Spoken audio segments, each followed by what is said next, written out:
Welcome back, attractive and well-educated watchers, to a brand new episode of the Grand Crusade.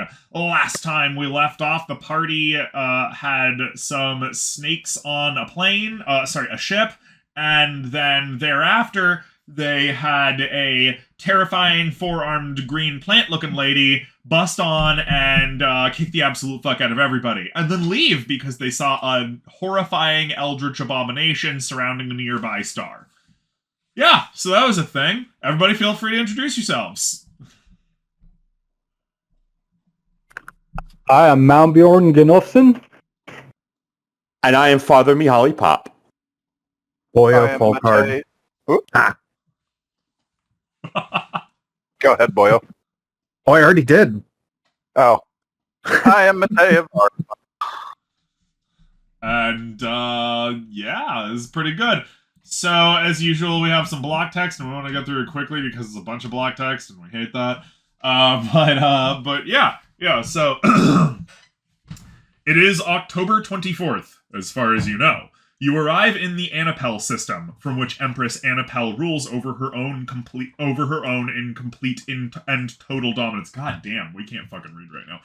So you are told the Empress has been breeding on Anapel Prime for over 7,000 of your years. Of all 280 of her direct fertile offspring, fewer than 80 have failed to return, thereafter becoming capable breeding members of the hive, most of their own fertile daughters also returning, and so forth. Rare for a Hebard hive, we wrote in Beskrix because we were hurrying.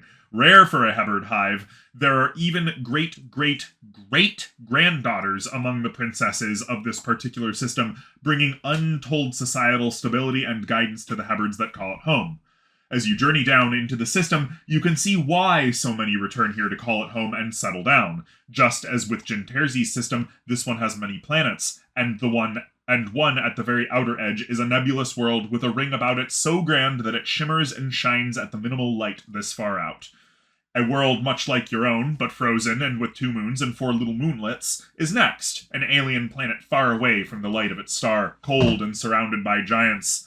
The next is a small gassy world with yet more wondrous rings and many visible moons, and beyond that, yet another, and yet one more. Much like the beautiful ring world around Earth's sun, this one is blessed with at least 4. And now that you fly past the innermost ringed planet, you see that it is not only many moons and moonlets that orbit the great bodies, but ships. As the view screens zoom in, you can see tiny ships throughout the many rings of these worlds going to work among the ice and dust. Gigantic tubes of metal orbiting around them rotate like spits over a fire. Huge globular nets of clear glass encircle great floating stones that hurtle through space, and long spindle-looking needles spin while attached to strings that hold metal balls at the end. While Beskor ships and worlds boast construction that is so phenomenal that it boggles the mind and takes weeks to map out, it would seem that the Hebard style of building utilizes much smaller spaces, but far more of the space available. Beskrix, you recall, do not strongly colonize the systems they take for themselves, merely using the best 1 or 2 worlds as their own, and sending machines out to gather resources in system and trade them off to other worlds. Hebards clearly use every stone they can, every bit of empty space, every ounce of silver and gold to run their thinking machines. They do not need to live on land, but construct land in space, where they can comfortably live in gigantic floating hives. Next, beyond these powerfully ringed worlds, you find a cold little planet the size of Earth, or Jinterzi, but with 2 big moons and 3 little moonlets all around it. You cannot tell yet, but something in your gut tells you that non-Hebard life may live here, but now is not the time. Beyond that, a tiny world no larger than Earth's moon, yet with a... Beyond that, God damn. We're sorry, guys, we can't read today for some reason. Beyond that, a tiny world no larger than Earth's moon, yet with a little moonlet of its own to keep it company, that seems to be rotating at a fairly hilarious speed as you go by. And then, the greatest and grandest of gas giants yet seen. This nebulous world is positively gigantic. bigger than the largest world in Earth's system by far, and with a ring system that defeats any you've seen yet. Tilted 45 degrees on its axis, the planet visibly turns under you, the light playing off its gigantic ring system to reveal myriad colors and hues that reflect and shine out in all directions, a glimmering beacon of light that acts as a small second sun behind you as you pass its majesty. This, deep in the system, the sparkles of light that are giant tube stations and great mirrors that direct sunlight from its original path grow numerous and obvious even to the naked eye. In the great distance beyond, closer to the star that seems remarkably like your own, you can see yet another gigantic gas world with a modest but still present ring system. But you do not notice the fairly humble world between them at first. As you near Anapel Prime, you find that it has a moon much like Genterzi's, and a little moonlet that orbits the two beyond. But unlike Genterzi, this planet has much less water, barely half of it covered by the blue, and it has few obvious beaches. Instead, a craggy Cascadian planet of steep mountains jutting forth from choppy waters, huge mountain ranges giving way to deep blue abyss before ever leveling out onto coastal plains. Even so, many machines litter the landscape as you are brought down to choppy landing waters after some scuffle over the talk boxes. Slowly but surely, the screaming eagle sets down in water. You are brought to the surface, but the weather is nasty, and the winds are harsh as they bounce off the mountains nearby and eddy about over the water. The rain pelts you, but fortunately you are quickly led to an underground complex on a floating cart of some sort that flies through the air to get you. You are asked to wait in a chamber that is full of Heberds. Heberds are everywhere, stuffed in like fish in a garum barrel. They don't seem to mind rubbing elbows, and it gives the group a fairly small amount of space to consider things, but it is a well-oiled machine.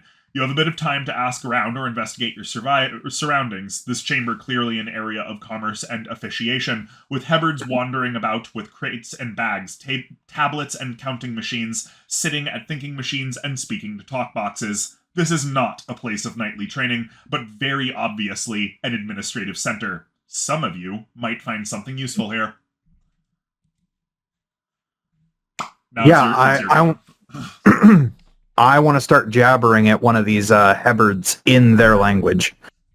Do you have any particular Heberd you want to?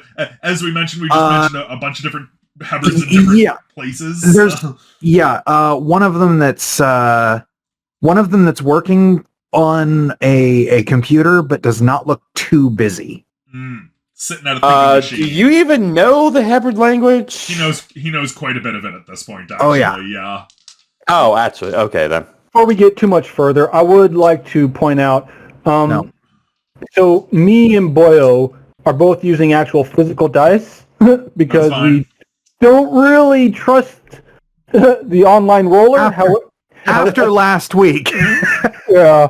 However, if the DM does wish us to switch back, I will do so without complaint. I just would like to. It should be fine. It'll be fine. I only have the online roller. I do not have physical dice. Oh, no, but fair. You have the power of God on your side. I have an advantage. So you can start using the fudge roller. Just add a couple more points or subtract a couple more points. He doesn't have that advantage, actually. Sorry. I know it was a joke. That's the funniest part. He doesn't have the power of God on his side. All right. Okay. Sorry to interrupt there, but no problem. Fine. Yeah. Okay. So, Boyo, you want to go over to some random Heberds sitting at the thinking machines? One that doesn't look too busy, which is to say, I don't want to distract one that's doing something important. Yeah, go ahead. But one that looks to be,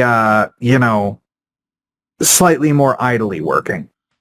You wander over to a nearby Heberd on a thinking machine who is seemingly idly working. And roll a perception. 8.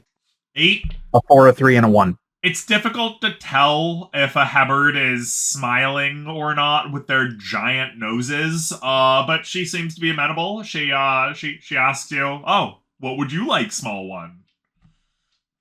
I just wanted to, I wanted to chat and see what you're doing because I'm infinitely curious.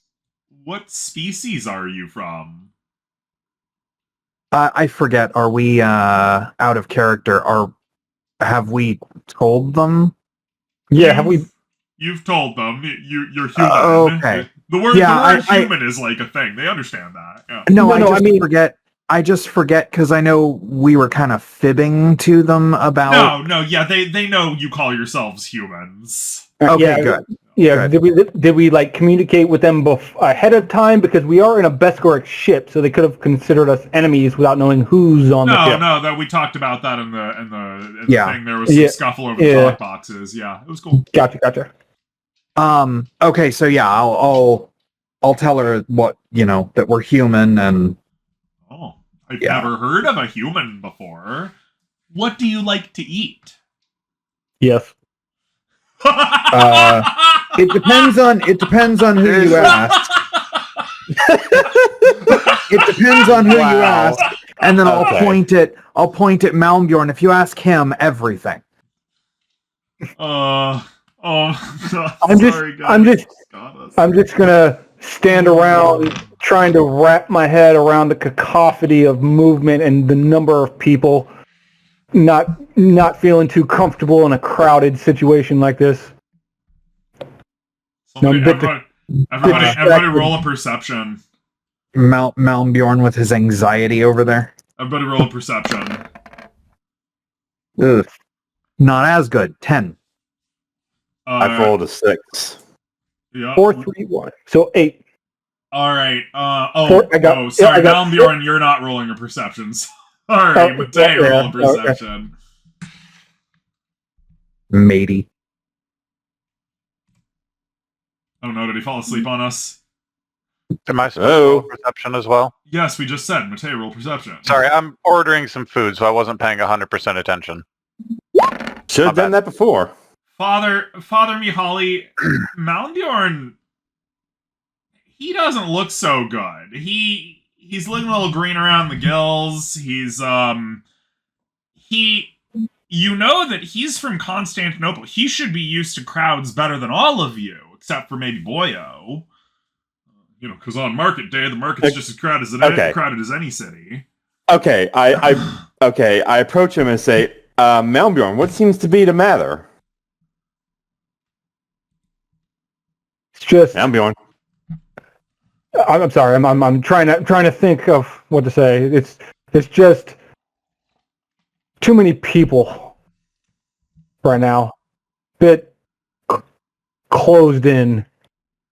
Aren't you from Constantinople? I'm told there are many people there. What difference? What is the difference here? Not sure. Maybe too much mead last night after the battle. Didn't wear off. Yeah. Well, just try to keep your spirits up, if you can. My spirits were never down. Just bit foggy this morning, I guess.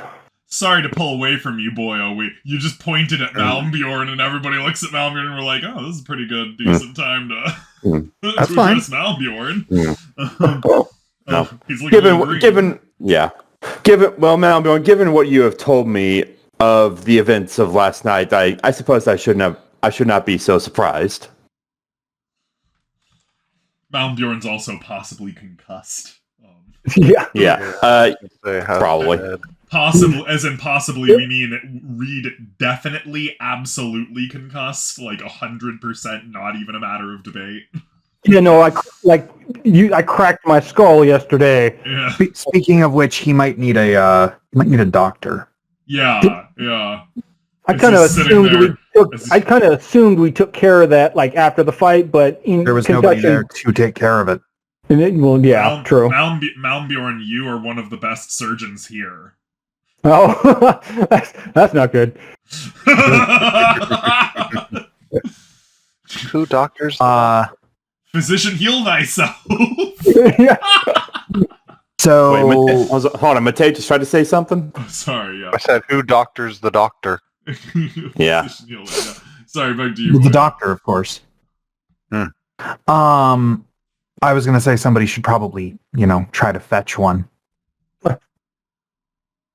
Malmbjorn, do you want to ask to be taken away to some medical area before you meet the Empress? No, I'm actually a bit eager to show off our spoils against their frightening monster that they claimed couldn't be defeated. You have a cracked skull. But I am not dead yet. Yet.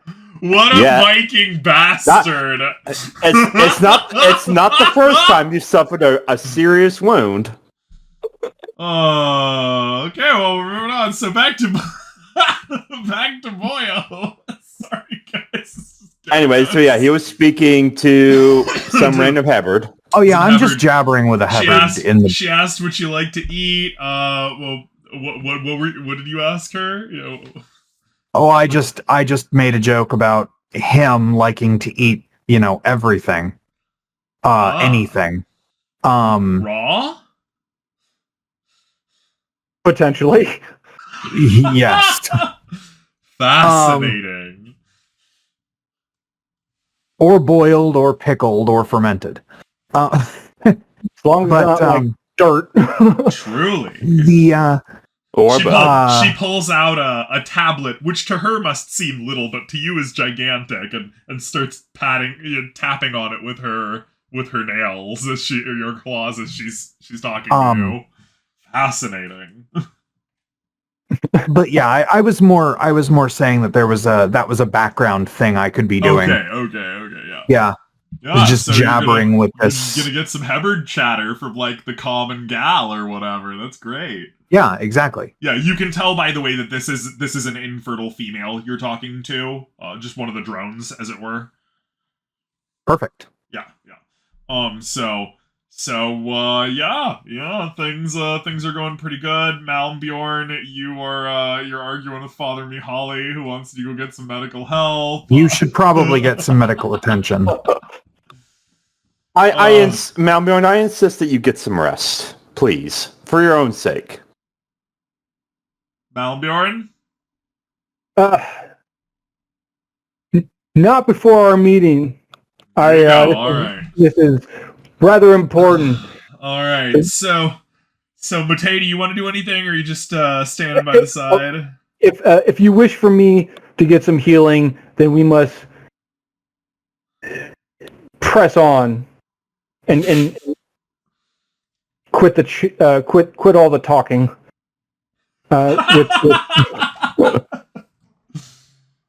my god, this is I'm not sure that I have anything that I'd like to do here. We did just show up here. I think the first thing that we should do is go meet the person we came here to meet to work out some form of alliance.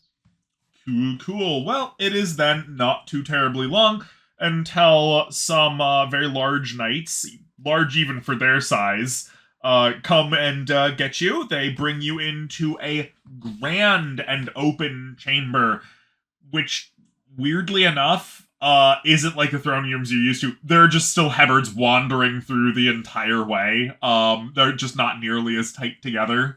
And at the center of the throne room is an extremely large Hebbard, possibly as much as 20 or 21 feet tall. And around her are very small versions of Hebbards, which are probably like as big as Malmbjorn, which is, very large for you, but it's a very small Hebbard, remember? And they're wandering around and, serving the Empress and stuff like that. And she says, I have been given news that you are the friends and allies of my daughter, Meralda. Is this true? What was her name again? Boyo's gonna have to say something because actually, did any of us learn the Hebrew language besides Boyo? Yeah, I think we maybe got like words are in. You probably would have picked up some of it by now. Father, everybody has been kind of immersed with Hebrids for a little while. Father Mihaly and Boyo are almost certainly the best along, but like even Malmbjorn speaks like 7 languages or whatever. So all of you are none of us linguists. are stupid. Yeah, all of you are kind of linguists at heart. Just making sure. I also have some head meat damage that might cause some issues. So that's purely mechanical. That has nothing to do with like you being able to learn languages. It's like a bonk in the noggin. My dog has somehow wormed his way halfway under my bed and is asleep there. Oh, we love it. That is a very Hudson thing to do.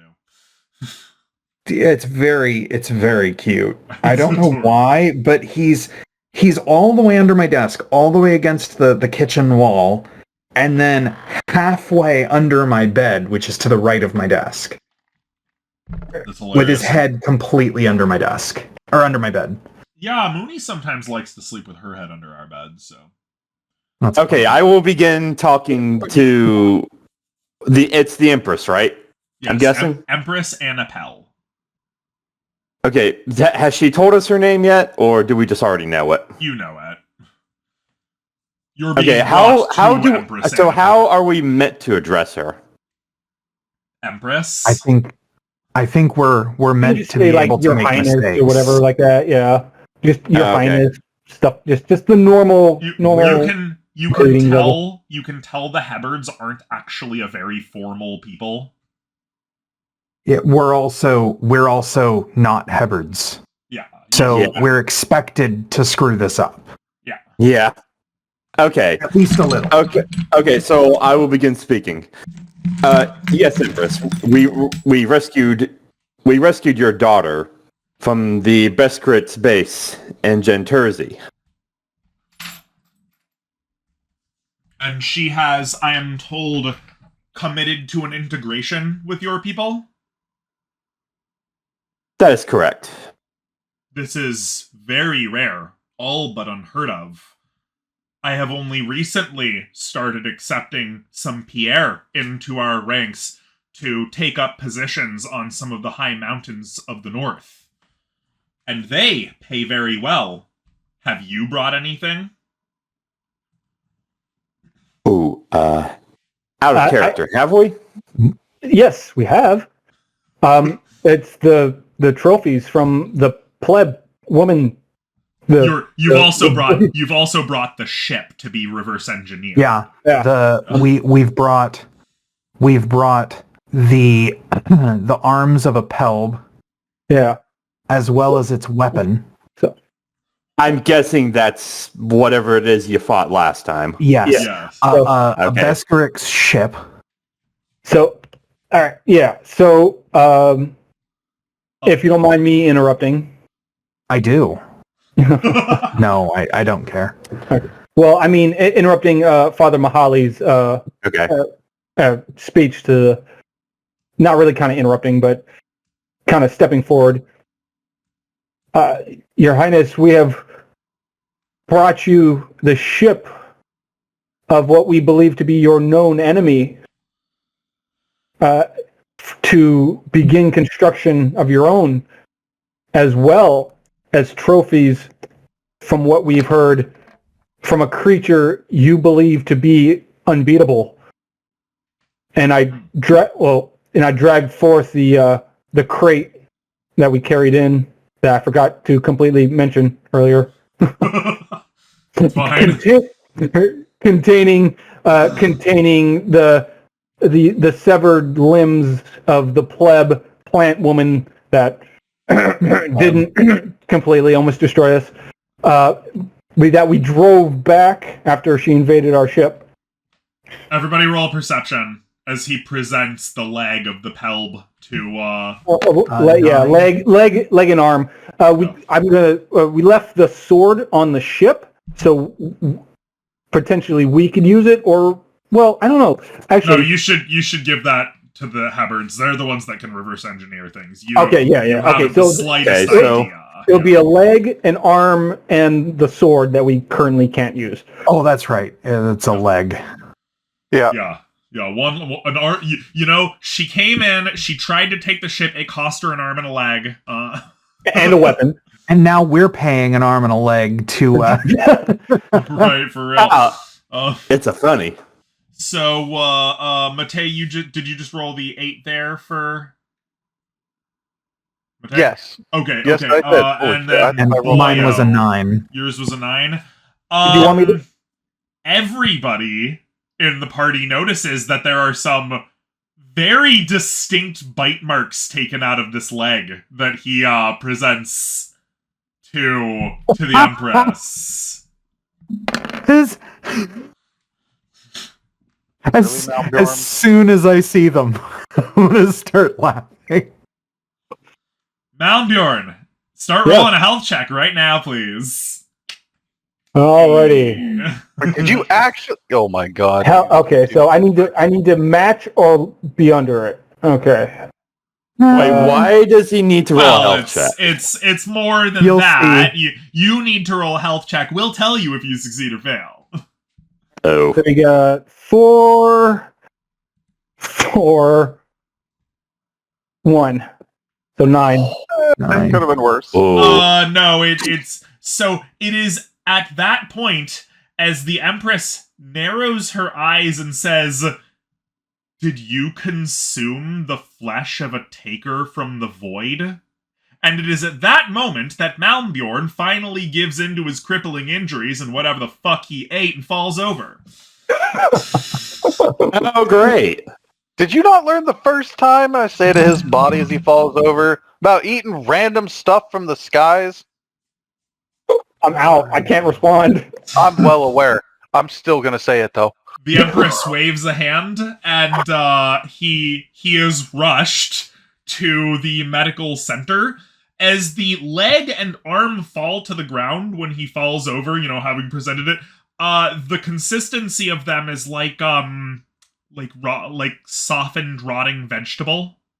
Just kind of it just kind of slurps over. The sword, by the way, when it's presented, seems almost entirely desiccated in stark contrast. Oh. As though it's a plant that's dried out.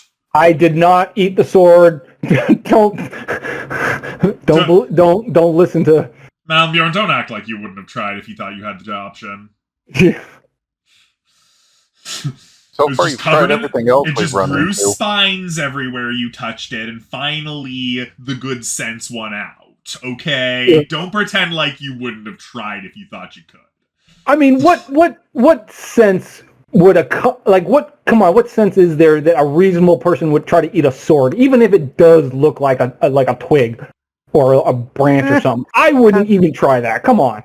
Have a look at general chat. I saw it. Oh, no. Okay. Good stuff.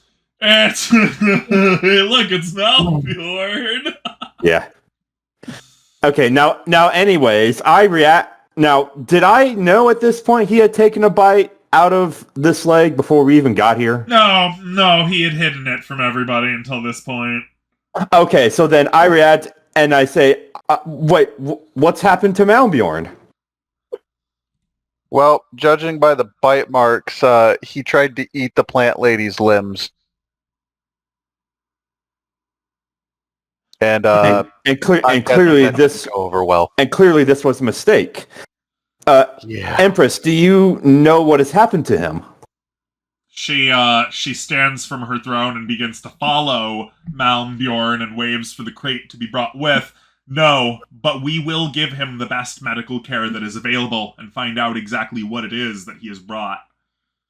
The takers from the void are supposed to be a myth. They are accepted among our kind to be stories from delirious nights out far too long and away from the hive in the black. Well, I see. I can tell you they're real. They are real. I will believe you now. Let's see what they're made of. So, you're brought to... It's surprisingly not a big chamber. It's a giant fucking hall lined with, like, tanks and vats and stuff like that Hebords are lined up against.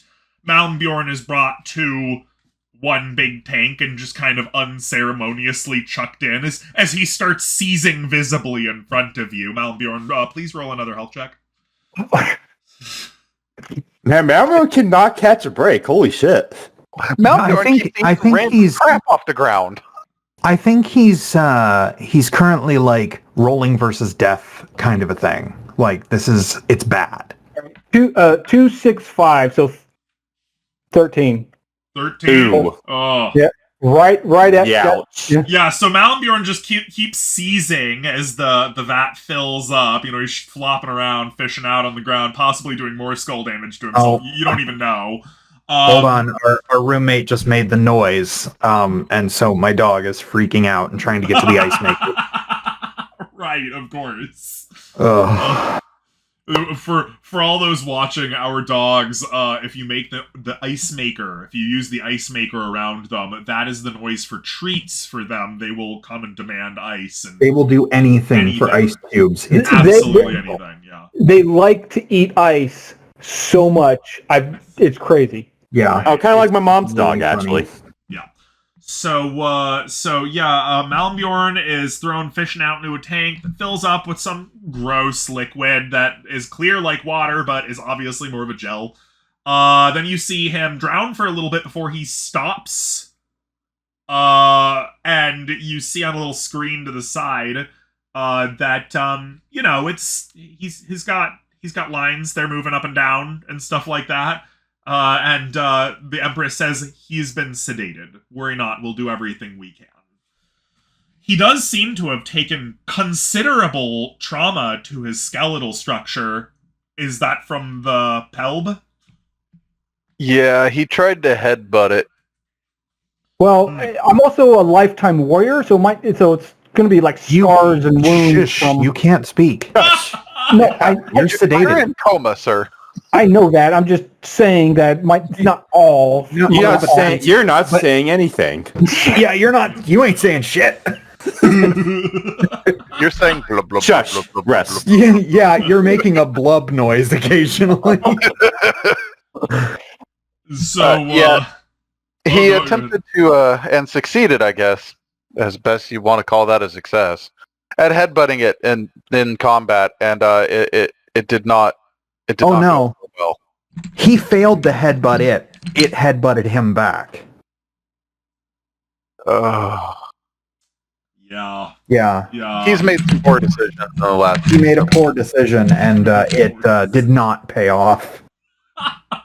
We all made poor decisions in that fight, but...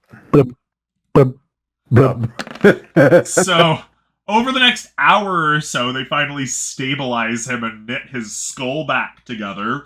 Unfortunately, you're told by the Empress, his situation overall is considerably worse.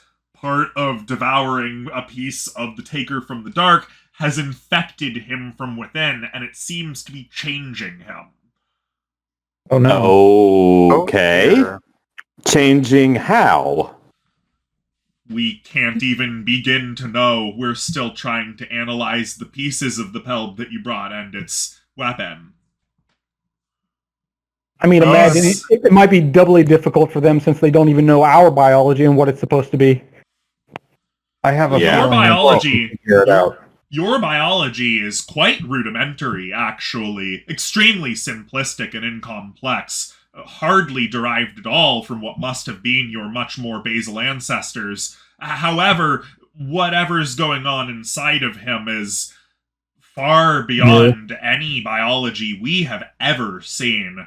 Our own biology is highly tailored, but this shows clear markers of having been far more technologically altered than our own. It is almost as though he's becoming something beyond the limits of our own understanding of what it is to be a biological life form. And I do mean that understanding that no biological technology in the known universe is better than Hebard technology. Oh, that's just fantastic. Oh dear. Well, I guess the best we can hope for is that he won't die from it and will still be, at least in spirit, the Malmbjorn we knew when he does wake up. Oh, you misunderstand. He will die from this. We can only slow it down. I can only assume that the species that did this to him understands how to reverse it, but it may take decades, possibly centuries, for us to uncover the puzzle and solve it. This is simply beyond our wildest dreams. My descendants may study this for tens of thousands of years and possibly never truly crack the code of what we're looking at. Well, I could tell you something even slightly more terrifying than that. We saw something else in space that scared away the pleb. Pelb. The pelb. I remember. Brain The issue. plebs! Just scared away all the plebs, those dirty plebs. Just put them where they Dirty need pleb. to. Yeah, we saw a shadow that seemed to be devouring a star, and it pulled us out of warp. And then you hear a shadow over a star, you say? From the back as you turn to see a 10-foot tall, near perfectly spherical toad man. Slowly dragging himself forward with huge bulbous eyes and an over-wide mouth. A shadow over a star, you say? Yes. Like a sheet?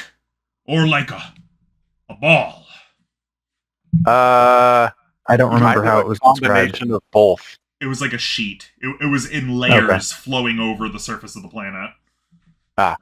Like a sheet that was slowly covering it. My God. And you are, sir? Everybody, roll a perception check, by the way. Oh, okay. Oh, I ain't seeing shit. What'd you roll? 16? Ouch. You don't see shit. You're too fascinated by this giant 10-foot wide, 10-foot tall toad man talking at you while rolling himself on it. But Matei and Father Mihaly, you notice that the noises you're actually hearing aren't coming out of his mouth. They're coming out of this device just underneath his eyeball, his giant bulbous right eyeball. And actually he moves his mouth extremely fast, and all you can really hear when he moves his mouth is a kind of like whistle chitter that's almost impossible to hear. My God. And he reaches into his big, he's got a weird like jumpsuit type thing on. He reaches into his jumpsuit and pulls out a big tablet type deal and says, "Did it look like this?" And he shows you, it's basically like a white dwarf with like some shadows over it or whatever. It looks kind of the gist of it. It's much more blurry than the look you got. Yeah, your picture is not nearly as clear as the one that we saw, but yeah, that's pretty much what it looked like. This picture came from one of our lost ships, as it was escaping a gravity well at transluminary speeds. He says to you, I have the opinion that this might be a creature that lives around these stars and captures transluminary objects moving away and out of gravity wells.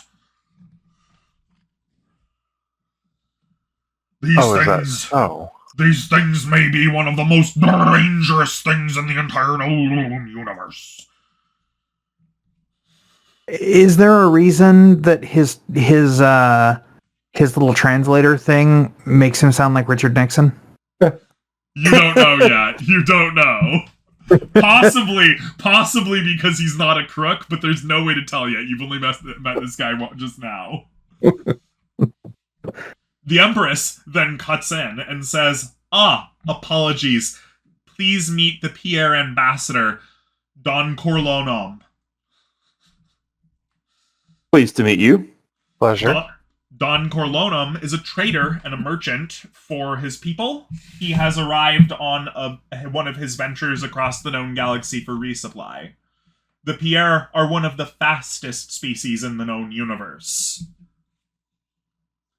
On transit, of course. Not on foot. That's good to know. We travel far and wide to get everywhere in the known universe. Nobody is faster than we. And then he stops real quick, and he looks at Matei. And his eyes seem to bulge out of his head a little bit wider. And he goes, "My dearest apologies, good gentle sir. I should have given the respect necessary to a clearly superior caste. What is your name, good sir?" I am Matei. I come from a place called Argamum. Argamum, a beautiful name for a no doubt very competitive land. May I say your calves are quite bulbous. Well, I do spend a lot of time using them to hold myself onto my mounts, so they are... And it shows. Tell me, you are clearly the leader of these people, are you not? No, I am not, unfortunately. My gods! Well, please forgive me, and show in the obvious superior. I would love to see a man with calves larger than yours. Are these people like Ferengi but with calves? You don't know yet. Well, I am not the leader of my group, but I don't think I have anybody in our group with larger calves than me. I think mine are the superior. Oh, my dearest apologies. I can see your people have a long way to go. He is. They're like the Ferengi, but with calves. Instead of lobes. Oh my god. Dumbo would be their god. Yeah. So so using their legs to jump, I can see that. Well, yeah. I have I was recommended to offer the ship's logs to this guy of this creature. To the Pierre? Yeah. Yeah. So. Oh, thank you very much. This will have great significance to our people. And then he begins just patting on his thing. The Empress kind of just gestures toward him, and my apologies, the PR are very excitable people. They are prone to moving far and thinking far faster than we tend to. Unfortunately, it seems as though we can only delay the progress of this condition that has infected Sir Malmbjorn, but it should allow him to function capably until the latter stages of the infection sweep over his body. Perhaps in that time you might be able to find whatever it is that did this to him and encourage it to cure him of this ailment. I mean, we'll certainly try, but given how hostile it was when it invaded our ship mid-warp, I'm not sure that'll work. Oh yeah, and if nobody told you, they are capable of boarding your ship in transit, by the way. Impossible! Such a thing goes against all of our mathematical equations. Well, it was considered to not be real before we brought you its parts, so I can promise you, it boarded us mid-warp. I would be inclined to believe, says the Empress. Perhaps this is how the Pelb managed to avoid capture and detection. Maybe they simply stay and wait until something passes them by. Regardless, none are faster than the Pierre, and the Pierre are always willing to commit to some sort of service if paid. Perhaps the Dawn would be willing to bring you where you need to go. If nothing else, they can search the systems nearby faster. When did you see this thing? Yesterday.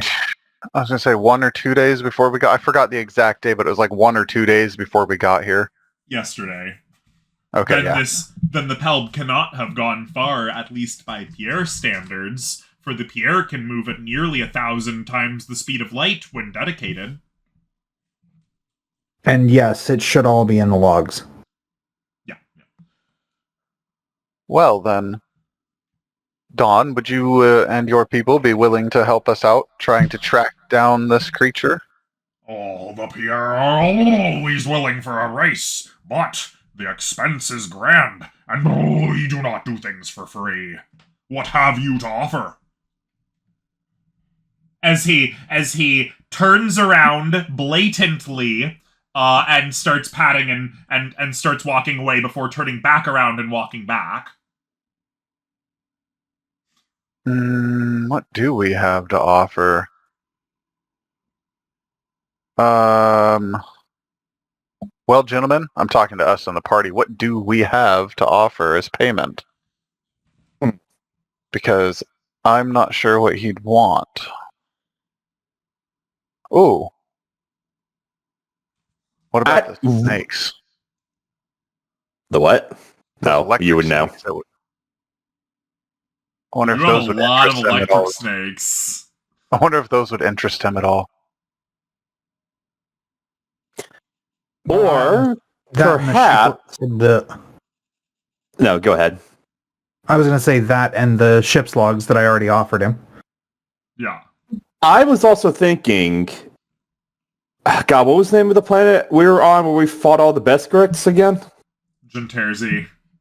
Genterzi, yeah. Now, we're giving a part of that planet to the Hebbards. No, you're integrating on that planet with Queen Meralda's hive. This is a very different hive. Oh, okay. I wonder if the Dawn here would like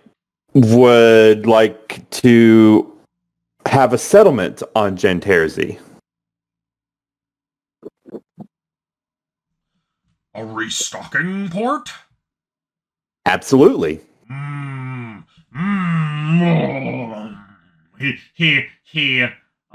You can hear the translator going, but in actuality, he's jittering around the chamber like some kind of chipmunk on steroids right now as he thinks. And then he comes back after typing on his pad or what have you and goes, "This will be a good beginning. Oh, you said you had some snakes." Yeah. I didn't catch that last word. Would have some what? Snakes. Snakes. Oh, yeah. Okay. So, as we were getting ready to leave from our destination, we found these, the best that we can tell, these snakes in our electrical system. They were black in color, and they seem to absorb and be drawn to any form of electricity. Yes, I know exactly what you're talking about. Well, everything has value somewhere. How many do you have? A lot. I don't know the exact amount, but we have filled most of a cargo hold with them.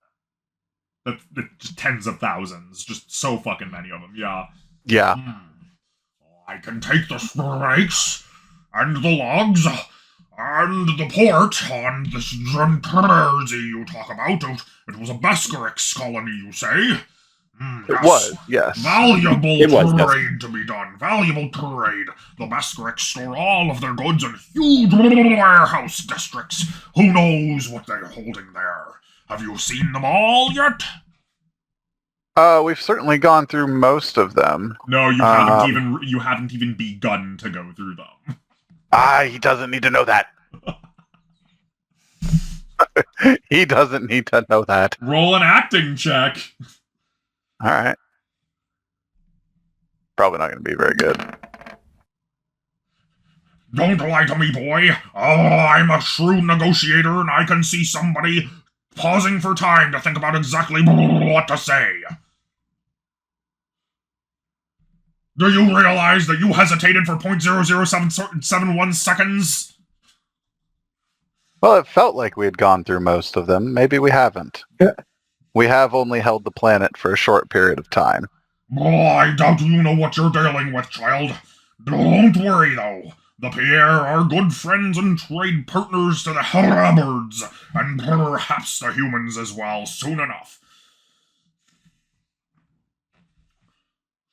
Well, in that case, should we start with the payment first, get you the snakes, and then head back to the colony? Good God, show me, show me! And so, as Malmbjorn is being treated, he goes out. He's very happy with the stock and supply, though it will have to be slow moved over to a cargo vessel that he'll have to call in. Can be held somewhere, no problems. The ship's logs are great. He brings you back to his ship, which is, it looks kind of like an hourglass. Honestly, it looks kind of like an hourglass. Interesting. Yeah, it's... No, go on. Boya? No, sorry. Go ahead. Yeah, it looks kind of like an hourglass. It's about a half a kilometer long. It's big, but it's not huge compared to what you've seen. It just hovers for the most part over the ocean. It doesn't even touch down like the Vescarik ship does. Wait. So when you go out, sorry, go on. Sorry, did we go all the way back to the planet? Or are we still on the Hubbard planet? You're on Anapel Prime right now. Oh, okay. I'm sorry. I thought you said we were about. Okay, I thought you. Okay, No. my bad. No. No problem. The Pierre The Pierre, yeah. ship is what's being described. Oh, okay, I misunderstood something. It looks like a half kilometer or like a quarter mile long hourglass that sits on its side. Okay. I actually had a thought. We could change ships if we wanted to. We could actually trade the Hubbards for one of theirs. I think we already offered up the ship, though. Well, that's what I mean. They'll be studying the ship, but you'll get the Screaming Eagle back. Oh, Yeah, gotcha. But right now you're getting into a Pierre ship because no ship goes faster than the Pierre, and if you want to catch up with the motherfucker, you're gonna need the fastest ship available. What I'm saying though is if the Hubbard people want to be able to just not just study but completely disassemble the Vescarik ship, they could have it theoretically. You would give away the Screaming Eagle? not without some sadness, but my thought process. I mean, we can always name another ship the Screaming Eagle. Well, the name isn't the problem. We don't know its capabilities. We haven't really tested it. The reason I say this is a crew, especially one as relatively small as the one we brought with us. This is all out of character, but a crew, one as small as the one we brought with us this time, has trouble communicating and traversing a 20-mile long ship. As you found out yesterday. Yeah. Fair enough. It's simply not built for people that walk. For humans. Well, anything that walks. So a Hubbard ship or something like that would be far more suited, even if we're a little small for it. That's perfectly fine. A Hubbard ship might be better suited to like our general case. We still have a whole bunch of Vescarik ships back at the back. Yeah. It's true. You got 4 other cruisers, but none of And them we will could be the name- Screaming Eagle. None of them would be the Screaming Eagle, but that's fair. We can call the next one the Yelling Falcon. Yeah, The Shouting Falcon. the Shouting Falcon. Call it the Screaming Peahaw. Can't use the same name. Can't use the same word. Has to be different. The Screaming Peahaw is actually a real bird, though. Oh, The Painting Woodcock. Painting Woodcock. That is, for what it's worth, that is not just me deciding to cuss. That is a real bird. I mean, The American woodcock is actually a bird. The wailing Yeah. white bellbird. Okay, sorry, guys. Bird scientists come up with the best names. They do. They really do. Yeah. Okay. So, over the course of the day on Malmbjorn, you are brought to stability. We will tell you the disadvantage you get later. It's not fun. But long story short, you can probably get a couple months tops, probably closer to like a month before whatever is consuming you from the inside finally overtakes you and you presumably become whatever the Pelb was. Oh. Yeah, it's replacing you from the inside. so it would appear as death, but I won't. My character won't actually die. No, you will be dead. Oh. Okay. Malmbjorn, you will die. Something else in that moment will be born, and it will presumably be a Pelb. Presumably whatever you ate is trying to reproduce using your body as food matter. Wunderbar. Yeah. And So- that's why you should not eat random things found in space. So, you got about a month to live. So should be good. You shouldn't even be suffering too terribly bad, and even until that last week or whatever. So do it fast, and hopefully you can get down on your hands and knees and beg the Pelb to change you back, because you sure as fuck aren't gonna force it to happen. Well, looks like I got a bunch of humble pie on my hands. Yeah. Oh, So- it do be like that.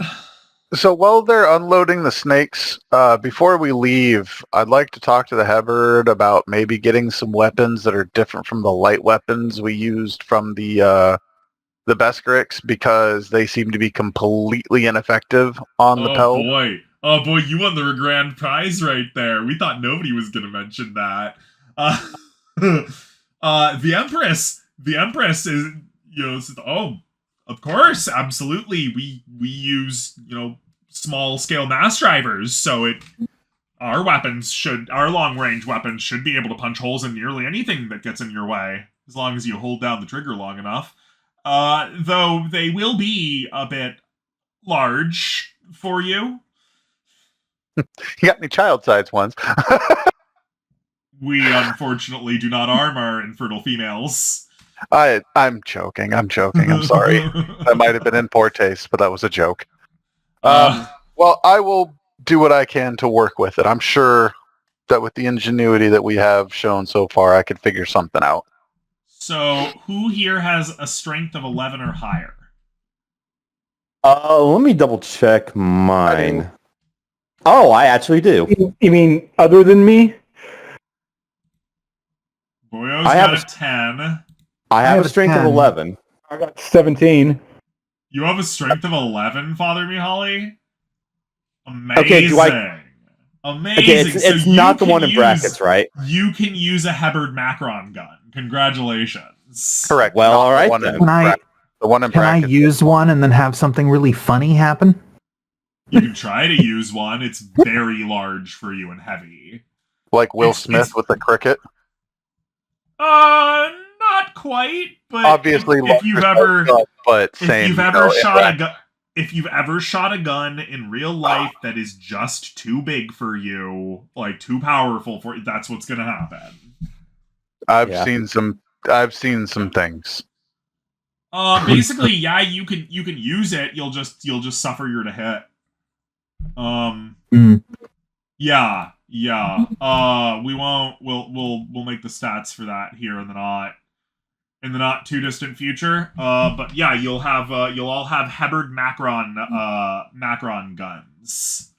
Glorious. So what those Macaroni do, guns, got it. What Macrons are is they're just little tiny particles being shot at fairly hilarious speeds downrange. In a sort of dust jet, if you will. So my Dane asks was compromised. Are we going to consider it damaged and gone? Should I remove it from my inventory? You don't have to remove it from your inventory. You got more. Like, come on, okay. man. Well, axes break in combat. This thing happens. Okay. Weapons are disposable. You even have some lumber stock from Genterzi, which is cool because when you burn it, it burns green instead of orange. Interesting. That's not good. No, it's not bad. It's just there's more copper in the environment. Oh, okay. okay. And the plants have integrated it into their internal chemicals more, so it burns green. Okay, that's what I was thinking. I sent you a message, by the way, DM. Alright, we'll just get to that real quickly. Yes, you have. No, you don't. You don't. You're good for now. Okay. So Malmbjorn, you're feeling considerably better as you get out the next day and everybody's loading onto the Pierre ship. You are told the situation. The Empress Anapel, by the way, is very happy with everything. As she said, her descendants will be studying this technology perhaps for tens of thousands of years and still won't fully get everything they want out of it. It's leaps and bounds beyond even what the Heberds have in biological tech. And again, they have the best tech in the known universe. So you're come from the unknown universe. This comes from, well, you know, the Pelb, as far as you remember, as far as anybody knows, are just a myth. And whatever you found, which only the Pierre seemed to know about in a grainy film photo that barely got out on time before the ship that took it was consumed by whatever this thing must be, you also found one of those. And that chased the Pelb away. So, which is horrifying. Yeah, so you're working in a very, very big universe right now. That's starting to dawn on you. But as you get onto the Pierre ship, you find actually that the Pierre ship is incredibly comfortable, and this is a trade hauler, so this is like a very large ship for a Pierre.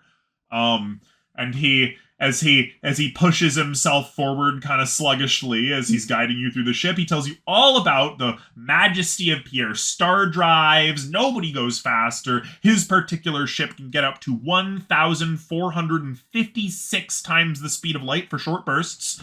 And of course, we will be making most of the zigzag journey around the sector, he tells you, in pseudo long bursts of around 800 times the speed of light to conserve fuel.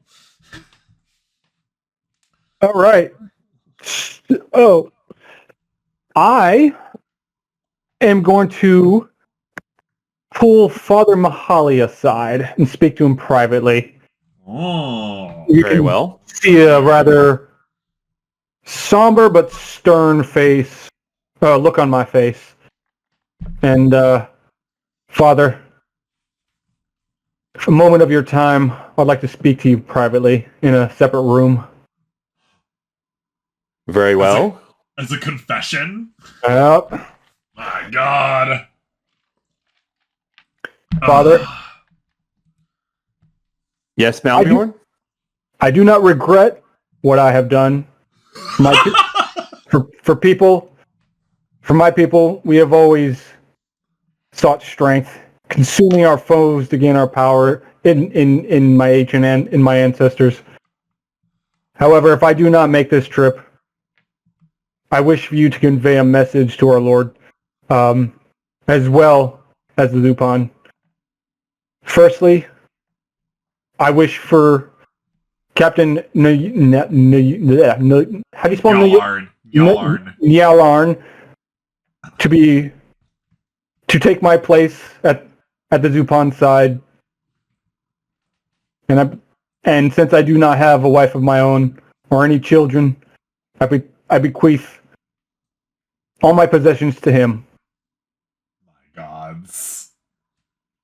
Admittedly, you are the correct person to tell this to, Father Mihaly. Just putting that one out there, like you are officially, you are the proper individual for Malmbjorn to go to for this.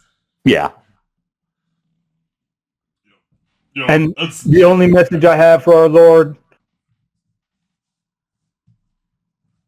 is that I shall eagerly eagerly await him at the gates. All right, nice. We got some confessional stuff going on. There's some compelling shit here. So you're going to get onto the Pierre ship. He'll show you to your quarters, which are toward the base sections of the hourglass.